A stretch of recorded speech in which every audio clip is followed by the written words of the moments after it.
Hi, this is David, and the title of this video is Climbing the Ladder of Success Without Having to Work.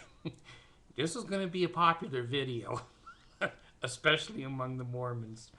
Let me tell you what I've been thinking about and my experience back in 50 years of being LDS. When you're a teenager and you're BIC, which means born in the covenant in the LDS church, or your parents are converted when you're young, you have seminary that keeps you busy for 4 years. You have YMI, well, they don't call it that, Young Women's anymore.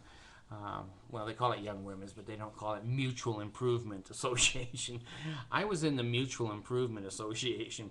You can see it was not that inspired. It didn't improve me at all.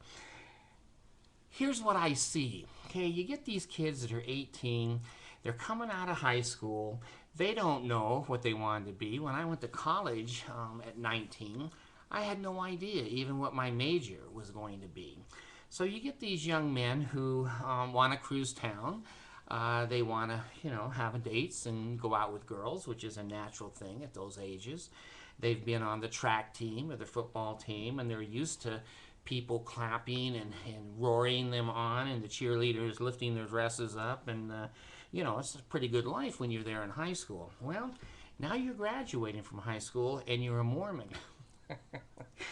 You don't have a job unless your dad owns a company or he pays you money and he lets you start a company. There's a lot of those LDS companies. I remember in Utah County, they'd go for 6 months, and as soon as the world knew the kid didn't know a damn thing about the business, it went bankrupt. So here is the cult capture. The young people, we all knew that the men who wear suits were CPAs, they were attorneys, they were the CEOs of companies. They were very important and powerful people. And that costume, that's what I call it, of a white shirt, a tie, and a suit made you accepted, made you a powerful man, even though you didn't know shit. So the Mormons lure these young men into being on a mission. Now, there's a couple of lures there. There's the power, there's the authority. They'll tell you that your priesthood is stronger than any president of the United States, that he can't even do the sacrament and you can. So there's power. There is the suit and the tie, the short haircut, and the look of success. And then there's an underground promise that if you serve an honorable mission, the most beautiful girls in the world are going to want to marry you. Now, that's somewhat of a true statement at BYU. If you say you're a returned missionary, you just moved up 4 notches, even if you're a nerd. Now, the other thing is that young people don't have jobs. They can't find jobs. And the jobs that they find is lifting up trash at a construction site and carrying bricks for a bricklayer, or being up on the roof bringing up shingles. Well, these Mormon kids who have lived in a bubble of ease and comfort, I didn't, because I was working at 15. That's why I'm probably doing videos, because I wasn't born like that in the church. So they don't have jobs. And rather than looking like a damn fool because they don't have a car, they don't have a job, and if they try to ask a girl out on a date, she's going to say, man, you're still living with your parents. What's the choice? Well, if you're LDS and a male, you go, hey, maybe I ought to go on a mission. I'll wear a suit. I don't need a job. I don't have to work.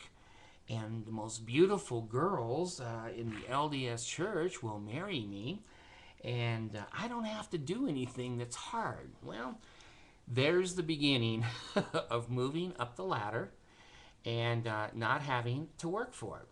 These 19-year-old boys think that they measure up to attorneys who have been to law school and passed the bar. CPAs who have passed their certifications, and CEOs who've been in companies for 30, 40 years that are bringing those companies to success. they begin to imagine and they begin to fantasize. Now, when you tell them that they're representing Jesus Christ, my God, these guys have more authority than my little finger. When they knock on the door and say, we're representatives of Jesus Christ, that makes them sound like they've been in training, which they haven't, and that they have an important message for you, which they don't. And they're going to promise you salvation, which makes them a very important savior of the world. So they stay out there for a couple of years. There's some homosexuality that goes on. I'm not going to say a lot, but I've met, I don't know, 10, 15% missionaries who are sent home because their weenies weren't where they were supposed to be. And I've met, in fact, I even have family members who had prospective converts that they were teaching, that they had intercourse with. So there's a lot of shenanigans that go out there on a mission. But God, if you just put a suit on any 19-year-old and send them out there, you're bound to have all kinds of problems. We had a kid down, I don't know, Argentina, I guess, and he decided to put his hands into a lion's cage at a zoo, and the lion bit his arm off. You know, so, and there's kids that are killed on bicycles. One just fell in Brazil the other day. A damn train ran him over. His garments didn't help much. I think he survived, though. So here's the summary of what I'm saying. When you puff people up that don't need, or, well, they need, but they don't deserve, they have done nothing to earn. Elder Smith, elder this, priest, father this, father. At least the fathers in the Catholic Church have to go to a seminary and have some kind of ecclesiastical training. Mormon missionaries, they need none. When you bring those kids back from a mission, now they got a real problem. Okay, now they still don't have a job. They're 22 years old, and most employers are going to say, hey, what the hell? What have you been doing since 18? And some employers, especially in Utah, but not everywhere, will accept I've been on a mission for the Mormon Church. Well, now this person has been out of college, and they're 2 years away from, well, they're not usually out of college. They're in college, so many of them will go back to college, but most of them can't gain employment because they have no experience in the real world. There's none. So now they're really in a pickle. And so they get into BYU. Oh my gosh, if you're a male and you have served an honorable mission, it's automatic. It doesn't matter what your grades are. It doesn't matter what your intelligence, your honesty, your modesty. You're at BYU. Well, if you get to go to BYU, then you can apply for student loans. So you can get $30,000, $50,000, $100,000 to finish your education, and you can kind of live and have a fairly nice car. And the women think you have money, or your parents have money. And then you graduate, and your new wife finds out you're an idiot. You don't have any skills. You've never worked a day in your life. And the first time you have to mow the lawn and you can't wear your suit, you don't know what to do. So you get these oddballs. And there's a lot of Mormon oddballs, men and women. The women, all they know how to do is lay down and get screwed and have 9 babies. That's not real hard, I guess. I'm not a woman, but I don't know that. But the men really have to get a job and pay for the house and the food and the babies. So if they can't wear a suit mowing the lawn or going out on construction site and doing honest work, carrying garbage and working at the bottom, or being a bricklayer or being a truck driver, none of those guys wear suits. And the Mormon guy, he's used to wearing suits now for 4 or 5 years at BYU and on his mission and being in the church. So he feels very displaced. Well, what happens when a person feels displaced? As soon as a scam artist comes into his life and said, hey, you can wear a suit, you can sleep in your suit. The guy goes, that's a good deal. And all you have to do is call your Mormon friends on the ward and the stake directory and get them to buy 2 jars of this Nutrisystem sweet stuff, and they'll lose 100 pounds, and most of them need to lose at least 100. And then you have a downline. There's people below you, and you don't even have to call anymore. You get the people below you to call, and you just collect the money and you put it into your bank account. Well, what desperate Mormon young man wouldn't think, hey, that's a pretty good idea? So they jump into it, and they fraudulently fleece their friends. Then they move. Most of the Mormons move pretty constantly because of some of these backgrounds that they develop. And then you graduate, where somebody comes up and says, you want to be, there's signs here in Utah, make $10,000 an hour. Well, Mitt Romney makes $10,000 an hour, but the rest of the Utah people don't. And so these guys will see these signs because they can't make the house payment, they can't make the car payment, they're driving a piece of crap, and it'll say on there, apprentice real estate manager. Well, what that is another scam that basically you call and he says, oh, come on over. He interviews you. He has a suit on, and so you really, and he's a state president, and so you really believe, hey, this is of God. And now he's having you call on real estate, trying to sell homes and flip homes.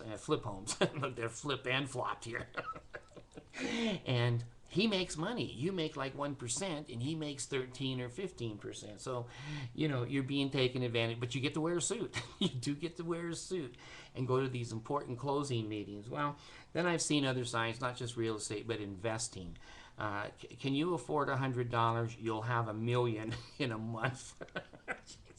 And the Mormons fall for that shit. They just plain fall for it because they're so desperate, and they believe that God has guided them into this position of becoming wealthy and getting to wear their suit. Now, the Mormon Church, again, is the only place where you don't have to know anything. You can be as dumb as a rock.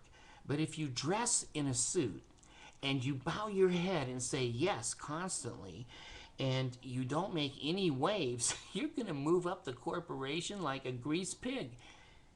That's what it's all about. You shut your mouth, you agree with the people above you, and they move you up because it's like a pyramid scheme. And so you start as, a landscaper, and you're out 12 hours a day, and you're in the bushes and in the mud and the blood and the beer, and suddenly you join the Mormon Church, and you're wearing your first suit. You look like an attorney. You look like you've got a great big promotion on the groundskeeping crew. Well, where can you go? Where can you go in this world where on Saturday and Sunday you put on a suit and you walk into a building and 200 people are patting you on the back and shaking your hand like you just came out of the Air Force One jet? No one is going to get that except a cult member. They're going to get love bombed. And now this guy goes, hey, this is good. I have a suit. And before you know it, he's carrying a briefcase. There's nothing in it. You don't know how many Mormons walk around with a briefcase. There's not a damn thing in it. But they look like an attorney, or they look like a CPA. Well, everything is looks in the Mormon Church. If you look successful and you shut your mouth, you're going to move up. You're going to move up. And you're going to have a suit. So pretty soon, people are calling you president. Now, you're only president of about 15 guys. They're stupider than you are, but you're the president. And so when you sit down in class and you're the elders quorum president, you have all of these 10 guys in a quorum, and they're calling you president, elders quorum president. Well, you've never had that title. You go, hey, I got a suit. I got a damn briefcase, and they're calling me president. Well, he didn't have to go to school. His mom always said he'd be a fool and a failure, and he is. But the Mormon Church keeps going like this as long as he shuts up and as long as he pays his tithing. He's going to move up. So pretty soon, he's a counselor now in a bishopric, and the bishop is the father of the ward. Well, this guy is still as dumb as a rock. He's got the brains of an orange. But he's the first counselor now in the bishopric, and he just shuts his mouth, agrees with the bishop and the stake president. He shows up for all of the meetings. He never raises his hand. He never says a damn thing. But he carries his briefcase. Now he wears thick glasses. That's like an ancient college professor. Now he looks really important. He's still a gardener. So now he's in the bishopric. Well, now he gets to hear some of the titillating stories of excommunicating people. He, if the bishop isn't around, gets to ask the 12-year-old girls if they masturbate, and the details. If they say yes, he wants to know how much. Do they use pornographic materials? Do they have a dildo? I mean, they go into all that stuff with 12-year-old girls. So now he's going, geez, I didn't have to go to counseling and to a course for 4 years. I'm just here. So it's God. It's God. He wants me. I'm an important person. So now he gets to hear, if he's in some of the, he doesn't hear excommunications usually. Now he can in females. The bishop has a right, and his counselors are his counselors in a female excommunication. And so they get to hear all about her vagina and all about her kissing and trapeze work. And all of the hideous things they think hideous, I think pretty good things, but anyway, they get to hear that stuff. They get to hear the kids saying they're kissing each other's sex organs, and he's a damn gardener. Where would he hear or see these things if it wasn't a cult that was moving him up, moving him up? And then pretty soon, the bishop, after 5 years, is down. He doesn't get to be bishop anymore. And they usually go to one of the counselors. So now he's the bishop. Oh, he is in charge of the whole ward. He's a janitor. But he has religious training beyond imagination. He's only heard masturbation stories, and now he's counseling couples that have marital problems that are, pretty complex and pretty deep, with children issues and teenage and gay and lesbian. He's a janitor. I mean, he is a a groundskeeper. And now he's picked up a janitor's job because he has to have a nicer car to look important there in the ward. So now he's the bishop. And so he gets to sit up on the stand, which is the podium up above. So he's up above like a judge. And when they pass the sacrament in the Mormon church, no one's allowed to take the sacrament until the bishop takes it first. Jesus said, let he who is greatest among you be your servant. But the Mormons, they kind of got that wrong. So the deacon or teacher comes over and passes the sacrament to the bishop, and then all the other deacons can pass it to you and to me because we're dog shit. And some of us might be PhDs, some of us might be, double masters and extremely not important, but extremely successful, and we're not in the we're not janitors usually, and we're not on the lawns crew. Well, he doesn't know any more than he knew before, and when he is not asked to be the bishop anymore, he goes automatically to the high council. He's ordained a high councilman when he becomes the bishop. So when they don't have a job anymore for a bishop, they put him on the high council. Now his job with 12 other men or 11 other men there is that he gets to hear all the excommunications with all of the people. So he gets all the trapeze stories and, the 55-gallon drum of Vaseline. He gets all of the midnight motel trisses. Is that right, trisses? He gets to hear all of those tales, and he's still the groundskeeper. He has no education. He has no training. He has no experience, but now he's on the high council. Well, I think you can see where I'm going with this.